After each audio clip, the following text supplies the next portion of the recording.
Honorable, please. Thank you very much, Mr. Speaker, for the opportunity to contribute to this motion. And in doing that, I would want to initially state that as an individual who spent almost a year arguing for the merits of America in 2015-2016, I'm excited that today, at least, we are beginning to see some finality on this issue.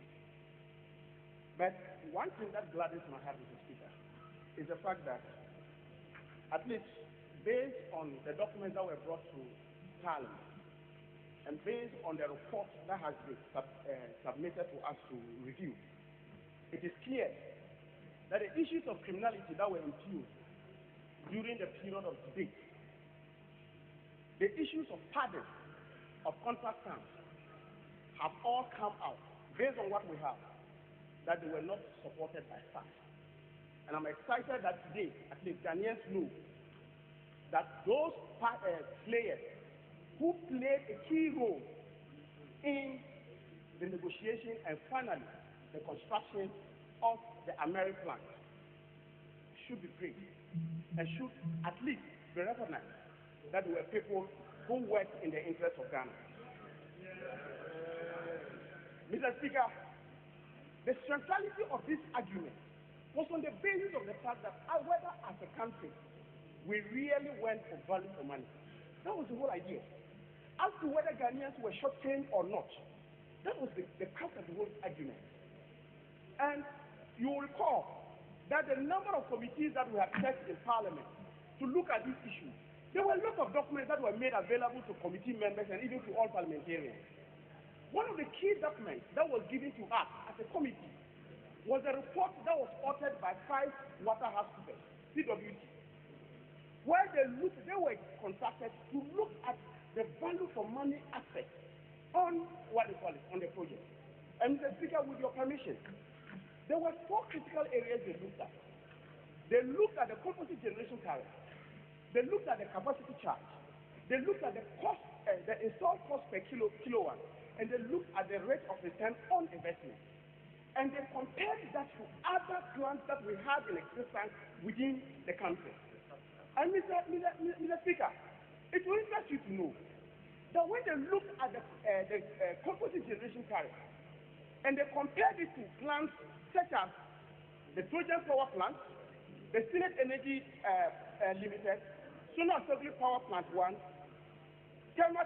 Thermal 2 Power Plant, Tico, Sona Assembly Power Plant 2, and Amandi.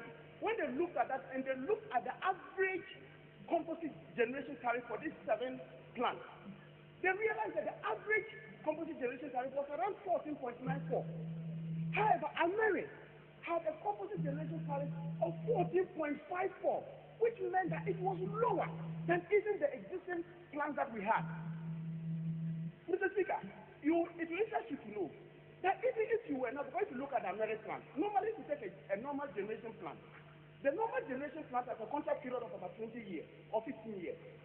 And so if you look at the capital recovery charge, the capital recovery charge is always applied for the 20 solid years. But because Ameri was a BOT arrangement, the capital recovery charge was applied for only the first 5 years. And the 6th year, the capital recovery charge was going to be 0. So what it meant that if you wanted to actually compare Ameri to the existing thermal plants that we had, and you apply the capital recovery charge over the 20 years, Ameri had the cheapest composite generation tariff. Ameri had also, Mr. Speaker, had the cheapest capacity charge. Ameri had, even if you look at even the rate of return, Mr. Speaker, the interesting part of the rate of return is that CURC has an allowable rate of return between 17% and 18%. If you look at Ameri's rate of return, it was 17.3. It was at the lower end of the allowable rate of return on investment. So if you look at all these figures, and at the end of the day, and I agree with Honorable K.T. Hamon when he makes the point that look, people were castigated, people were even criminalized in this country. I remember even as an individual, anytime I walked on the streets of Accra and people saw me, they mentioned a Merry Christmas, because of the fact that I was going around defending the integrity of this particular project. So, Mr. Speaker, today as we come here to look at this particular amendment, it is important to state very clearly that once the minister and the ministry, for that matter, indicate that they are making a savings of 51.5 million dollars. It is very clear that the facts on the ground do not support that. Out of the 51.5, 41.5 of it is supposed to be from the variable charge. And the variable charge, that is the ceiling they use as a calculation. They looked at it from the fact that you are going to have 16.5 annually, and they applied it for 2.5 years, except for 41.5. When you do know that the historical data that we have in terms of variable charge for the 2.5 years, in total, it's just roughly around $13 million. So how on earth can you use that as a basis to say that in your projection you are going to save $41.5 million on that? And Mr. Speaker, there's another interesting point. The 5% discount they are going to get on the basis of prompt payment is based on our behavior in paying at the right time. Indeed, if you look at the 90 million, that is supposed to be the debt that we have agreed. Post the 90 million, that's the cut-off point. From August to November, you have not even paid something in terms of the amount of money you pay. Because if you look at the speak now, you owe America between August and November, you owe America 11.9 million. So your very behavior suggests that there's no way you can pay promptly. And on the basis of that, you'll be credited with 5% discount because of prompt payment. So when you make a figure and you throw a figure of 51.5 million into the general public, you are just deceiving Ghanaians. So, Mr. Speaker, I want to thank you very much for this opportunity.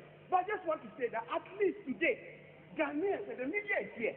Ghanaians now know that the John Mahama government who brought in this plan did that with one basic principle to ensure that Ghanaians have sufficient generation in this country. And I think that was achieved. Thank you very much.